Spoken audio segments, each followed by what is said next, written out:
What is going on, YouTube? Working on another custom today, and today I will be working on a Dodge Coronet Super Bee, one of the greatest cars ever produced, in my opinion. This car ran in NASCAR a couple different times in the early 60s and late 60s. So I think this one is a 69 Dodge Super Bee, is my understanding of it. But it's perfectly set up for the NASCAR treatment, and that's what we're going to do to it. I think I got some cool decals to put on here, and it should be a fun one. I've already drilled out the posts and put the screws in. These are 2x56 button head screws. This is one of my favorite castings by Hotwheels in general. The hood scoop, the details on the side and the back. This is just a great casting altogether. And finally got an opportunity to customize it a little bit. So here we go. Everything's pretty straightforward in it. Very basic interior. Windows in good shape. This was actually in the kids Hot Wheels pack, so I stole another one from them. I was in there cleaning up their Hot Wheels the other day and found this lying around and thought, I think that needs to be NASCAR'd out. So, base is in good shape. The wheels actually roll pretty well for being played with by the kids for a year or so. So, anyway, even if I wanted to do a wheel swap, these wheels are so narrow that it would be difficult to find something to swap it out with. But I will take a look, see what I got. And I do like the look of these wheels on there, actually. Little 5-spoke wheels, I think would be kind of cool with what I'm going with here, and it'll work really well. So the casting's in really good shape. I do like that blue. So, unfortunately, we're going to be taking it all down to nothing. I'm going to be repainting it, which would be fun. Give me a chance to master my skills at this airbrush thing that I'm trying to get better at. But, first things first, let's get this paint off there before we get too far with the paint. I'm going to scuff it up. This is a 2018 Hot Wheels mainline release. So that means the clear coat on this is probably going to be in pretty good shape. So to help out my citrus strip, I'll give it a nice little sanding. I think one of the issues I'm going to have with this car is this hood scoop and putting the decal over the hood. That could be complicated. I've done it before on a couple other builds, and it takes a lot to get it just right, especially when they have a hood scoop or something on the hood to kind of mess up the decal. But I think we can adapt and overcome and get through it. So anyway, that's a light little scuff that should do the job. Let's get the citrus strip on there and get that paint off.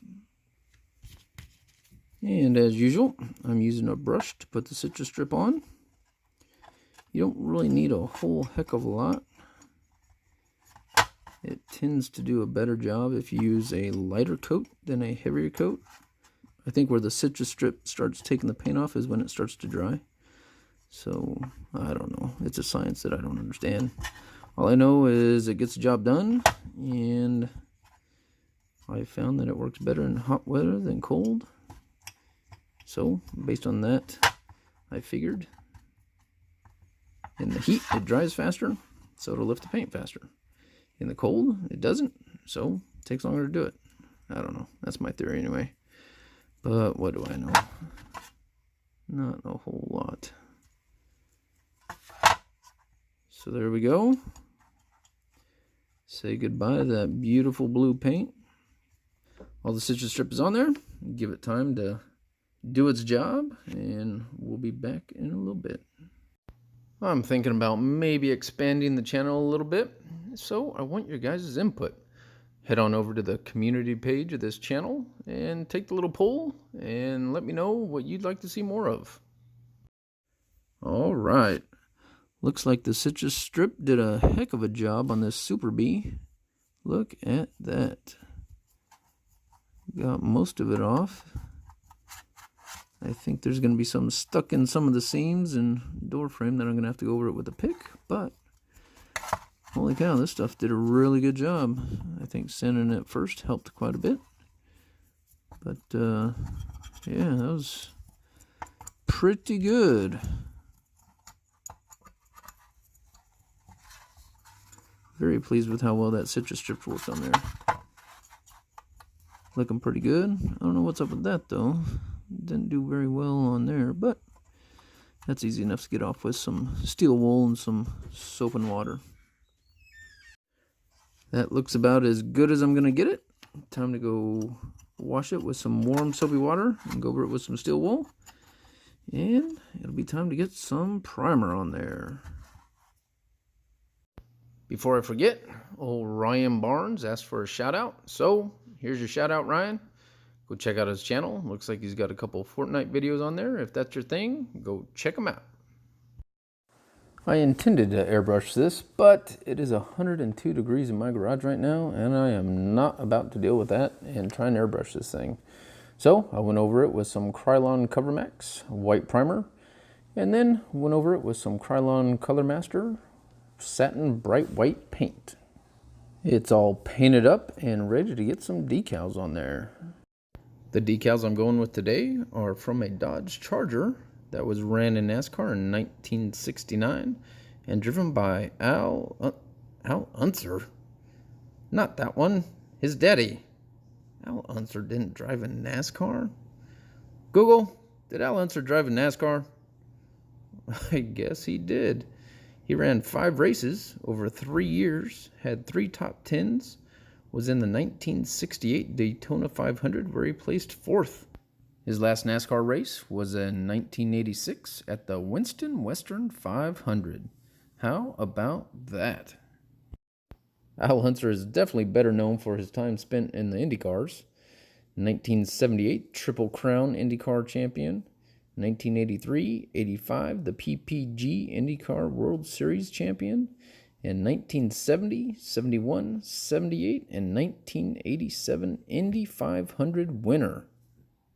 He raced Indy cars for 30 years from 1965 to 1993, had 322 races, 39 wins, 97 podiums, and 29 poles. Al Unser has led the most laps of any driver in the history of the Indy 500 at 644 laps. He's also the oldest driver at 47, which isn't that old, to win the Indy 500. All right, it is time to put this back together and see how it all turned out. So I didn't do anything to the base. I kind of like the chrome, and I think it'll work with the paint job that I'm going with here. And I actually like the original wheels that are on it. Those are kind of cool. Yeah, I think that'll look pretty good on there also. Didn't paint the interior. I think the black will be just fine. And the blue windshield, actually, I think goes along with the paint scheme. So let's get it all together and see what the final product looks like. I kind of like doing these old paint jobs on these old cars. It looks kind of cool. And as usual, I'm using the 2x56 button head screws. And again, I'm not going too tight here. That's just a plastic base, so you don't want to screw it down too tight and crack the base. Then you'll have some other issues on your hands that you'll have to address. But just get in there snug, and that's all you need. So there we go. Well, time for the moment of truth. Let's see how this Al Unser Super Bee turned out. Oh boy, look at that. That looks pretty sweet. I'm really digging this one. Really like the way it turned out. That blue line going across the hood gave me some issues just because of the hood scoop that's on there, but it actually turned out looking pretty okay. It lined up pretty well, and I'm happy with it. It's got a really cool stance on it, and I really like the wheels on there. Very happy with this overall. Cool little build, went together pretty easy, so I got no complaints. And I think it'll be a good addition to the series of 24 that I'm making. Very cool. Got a little Braveheart thing going on there, huh, with the blue paint. So cool. The Dodge Coronet Super Bee. Obviously, it's based off the Coronet, which actually that car has a very long and successful history in NASCAR. But the Super Bee was a limited production muscle car produced from 1968 to 1971. It was Dodge's low-priced muscle car equivalent to the Plymouth Roadrunner, and you could pick this thing up for about $3,000. Now, if you wanted a Hemi with it, that raised the price about 33%, so people kind of passed on the Hemi and went with the cheaper price. But you could get it with the 383 6.3-liter Magnum V8, the 426 7.0 Hemi, or the 447.2-liter six-pack that cranked out 425 horsepower and 490 foot-pounds of torque. So here's a little lesson for you kids. Horsepower sells cars, but what you actually drive is the torque. So if you can find something that's got 490 foot-pounds of torque, you might want to think about picking that up, because you're going to be able to rip every light you come across, and it's going to be fun to drive. So what Dodge pretty much did with Super Bee was take all the best parts of the Coronet, Belvedere, Charger, and the Roadrunner, and stuffed them all into the Super Bee to make it the badass car that it is. So there's your little history lesson for the day. I'm really happy with the way this car turned out, and I really like the kind of less is more approach to the decals on this. Sometimes we can put too many decals on here and it starts taking away from the body lines of the car, and fortunately the Super Bee has beautiful body lines, so I didn't really want to cover those up. And I think it all worked out really, really well. But leave a comment down below with what you think, and we will see you on the next one.